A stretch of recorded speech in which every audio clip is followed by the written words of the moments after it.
Hi everyone, it's Sandy, and in today's video I will be filming my January wrap-up, so I'll be talking about all the books that I read in the month of January. I managed to read 6 books, 3 of them were audiobooks. I started off the year by reading Archenemies by Marissa Meyer. This is the second book in the Renegades trilogy. Renegades was one of my favorite books that I read last year, so I was really excited to get into the sequel. Renegades basically takes place in a world where there are characters who have developed special abilities. When this first occurred, the world was divided into a group of anarchists who are typically known as the bad guys and renegades who are known as the heroes and the good guys. There was a battle between these two groups and the renegades ended up winning, so they're currently in power. The book is told in dual point of views. The first character is Nova, who is an anarchist, and when she was younger she witnessed her family being killed. While this was happening, she believed that the renegades would help save her parents, but unfortunately no one showed up. So as a result, she now has this plan to get revenge on the renegades, and so she disguises herself as a renegade and infiltrates the renegade headquarters. And the second character is Adrian, who is the son of 2 Renegades council members. He and Nova end up being put in a team together, and he also has secrets of his own that I won't get into. But Renegades was such a fun and action-packed read. I really love that book,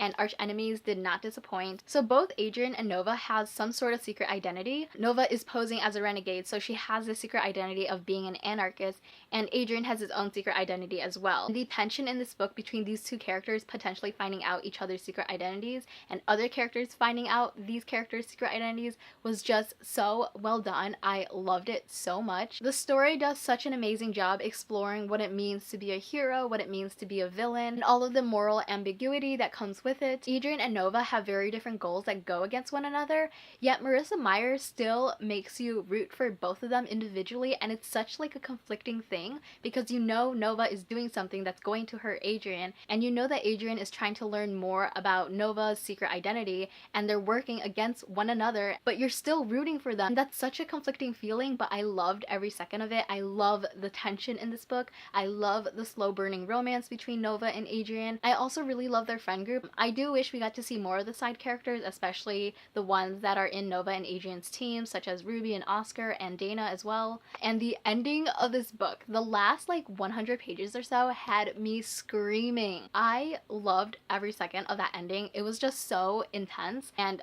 oh my god, I did not want to put this book down, and I'm currently dying waiting for the third book. So overall, I'm going to give this book a 4.5 out of 5 stars. The first half of the book, I was enjoying myself, but I wasn't like loving it until the second half of the story, so that's kind of why I took off 0.5 stars. The next book that I read is Autobiography by Christina. This book follows Tanner, who recently moved from California to Utah. He is a bisexual teenager, and because he's now living in Utah where there's this huge Mormon population, he is hiding his sexual identity. His best friend convinces him to take this writing seminar class. In this class, he has to write a novel within 4 months. There's this mentor named Sebastian who took the class the previous year and sold a novel. However, Sebastian is a Mormon and they both begin falling for each other. And so most of this book does focus on Tanner and Sebastian's relationship and their feelings for one another. It was definitely heart-wrenching at times to read about Sebastian and Tanner's relationship. I do think that their relationship was a bit insta-lovey, but they still had so many cute moments, and I really like seeing their relationship develop. I haven't read or seen that many reviews about Autobiography, but most people I know really love it, but I haven't seen anyone really talking about the fact that even though Sebastian and Tanner are probably only a year apart, Sebastian is a mentor in that class and Tanner is a student. To me, that was just a little bit weird. It was still a little bit off-putting. Even though he's not a teacher, he still kind of has this like teacher role. Tanner has a best friend named Autumn, and while I really like their friendship with one another, there was one scene in the book that I really did not like. If you read this book, you know what scene I'm talking about, but reading that scene literally made me go. The aftermath of it was resolved pretty quickly. To me, it seemed like it should have been a bigger deal, but it just was kind of brushed aside and forgotten. I really would have liked to see more of Autumn in this book, but once Sebastian was introduced in the story, she's kind of put on the back burner and you don't really hear much about her. Another thing that I really do like about the book is how supportive Tanner's parents are. I just really love their overall presence in the story, and then we have this contrast with Sebastian's parents, who isn't as supportive of his sexuality. Overall, I did enjoy the story, but it wasn't my favorite, so I ended up rating it a 3.5 out of 5 stars. The next book that I finished is one that I listened to on audiobook, and that is Kingdom of the Blazing Phoenix by Julie C. Dow. This is the second and final book in the Forest of a Thousand Lanterns duology. This is a duology that is an East Asian reimagining of the Evil Queen legend. The first book focuses on the Evil Queen and the second book focuses on Snow White. It has been a while since I've read the first book, but I still really enjoyed it. I do have to admit that the main character in this book, Jade, who is Snow White, isn't as compelling of a character as Shi Feng, who is the Evil Queen, but I really love seeing how their storylines connected with one another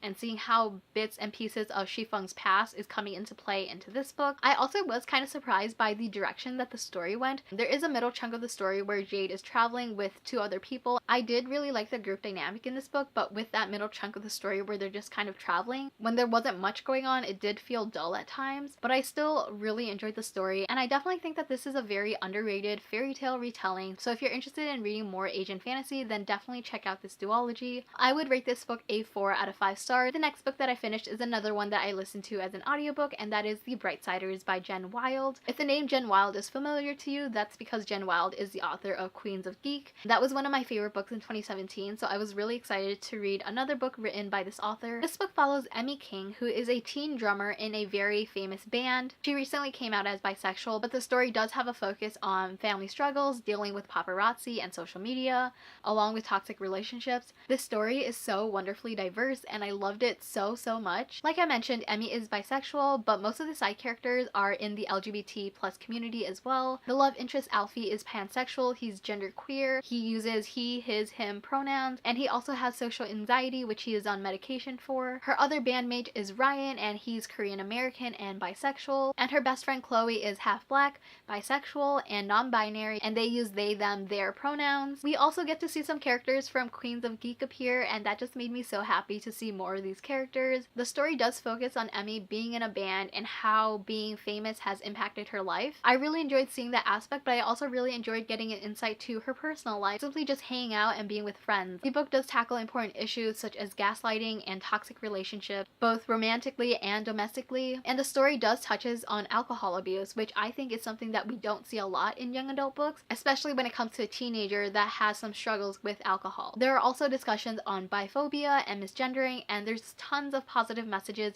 regarding wearing makeup and shutting down slut shaming. Emmy's parents are terrible and they're constantly taking advantage of her, but I love that she had such an amazing group of friends that were so incredibly supportive and loving, and it was just so heartwarming to see. Her friendship with Chloe in particular was just so pure, and I loved reading every second of it. As much as I love the hate to love romance, I really enjoyed seeing the friendship to lover trope that played out in this book. The development of the romance was just so cute, and I really loved it. I also really love seeing Emmy's growth throughout the book. She does make mistakes, but she owns up to them. Overall, I really love this book. I was kind of surprised to see on Goodreads that this book has a 3.74 rating overall, but I personally really love the story and I really love the characters, so I gave it a 5 out of 5 stars. The next book that I finished is The Wicked King by Holly Black. This is the second book in The Cruel Prince. The Cruel Prince follows this main character named Jude, who is a human, and her parents were actually killed when she was younger, and the person that kidnapped her parents basically kidnapped her, and she is now living in the world of fairy. I did really enjoy The Cruel Prince, so I was really looking forward to getting into The Wicked King, and I thought I was going to like it a lot more than The Cruel Prince, but unfortunately I liked it less. I do have a reading vlog where I talked about my thoughts on this book, so a lot of what I'm going to be talking about is very similar to what I've said in my reading vlog. The Cruel Prince definitely left off in a cliffhanger, so without going into spoilers, a lot of this book is just political intrigue. Jude is trying to navigate the world of politics, and she's trying to maintain this position that she's in, and so because of that, not a lot is really happening in the story. The story felt really slow. Usually I don't really mind if stories have political intrigue in it. It's just that I didn't care enough about Jude and Carden and any of the other characters to actually be invested into the story and to actually care about what was going on. I was also expecting more relationship development between Jude and Carden, and I'm not just talking about any like romantic tension between them, just more development between their relationship with one another. Jude and Carden have a very complex relationship, and so I really wanted to see more of that in this book. So many people talk about the tension between them that's like fully expanded on in The Wicked King, but personally I didn't really feel that. I felt like a lot of their interaction interactions were pretty surface level. I didn't really have any feelings about that. It didn't make me feel anything. I just think that their whole relationship in this book was very lackluster, and there were also other events that took place in the story that felt like they were just kind of thrown in and randomly placed. I can't say that I'm not surprised that Holly Black ended this book with a cliffhanger. The way she ended it was something that I was kind of expecting, but at the same time it still blew my mind. I do plan on reading the third book because I do want to know what happens next. Overall, I would rate this book a 2.5 out of 5 stars, maybe a 3 stars, but not more than that. And the very last book that I finished in January is Under a Painted Sky by Stacey Lee. I also read this book when I was filming my reading vlog, so definitely check that down below if you want to hear more of my thoughts. This is a historical fiction book that takes place in the year 1849. It follows the main character Samantha, who dreams of becoming a professional musician in New York. Unfortunately, this accident happens and that causes her to have to run away from home. Along the way, she encounters this slave named Anna May, and together they both run away disguised as boys on the Oregon Trail. I do want to give a trigger warning for an attempted sexual assault in this book. I did enjoy this book, but I didn't love it as much as I wanted to. I read Stacey Lee's other book, Outrun the Moon, which I loved, and so I was really looking forward to reading this one. I do think this is her debut book, but unfortunately I didn't love it as much as her other book. Since I did listen to this book as an audiobook, I just felt like I couldn't really get as invested into the story. Since this book does take place on the Oregon Trail, it just has this whole western setting. There's also cowboys involved, and I just personally don't really like reading about that. I don't really have an interest in western books, so when listening to this one, I just wasn't as interested in the story. I did really love the two main characters in the story. I really enjoyed seeing their friendship develop, and I love this sisterly bond between the two of them. Sammy is Chinese American, so the story does address issues of race and gender. I do really like Sammy's discussions of zodiacs in this book and how that pertains to personality and behavioral traits. There is a bit of a romance in this book, but I just didn't care for it. I felt like the love interest didn't really have much of a personality. Throughout the book, the love interest Wes is developing feelings for Sammy, and Sammy's developing feelings for him as well. However, to Wes, he thinks Sammy is a boy, so he's very conflicted about his feelings. I do understand the time period and everything, but I do wish sexuality was discussed a little bit more. I do think that there are a lot of great aspects in the story, but overall it just wasn't for me. I'm not a huge historical fiction reader in the first place, but because this book was written by Stacey Lee and it featured a Chinese American main character, overall I did give this book a 3 out of 5 stars, but this is a book that I would still definitely recommend.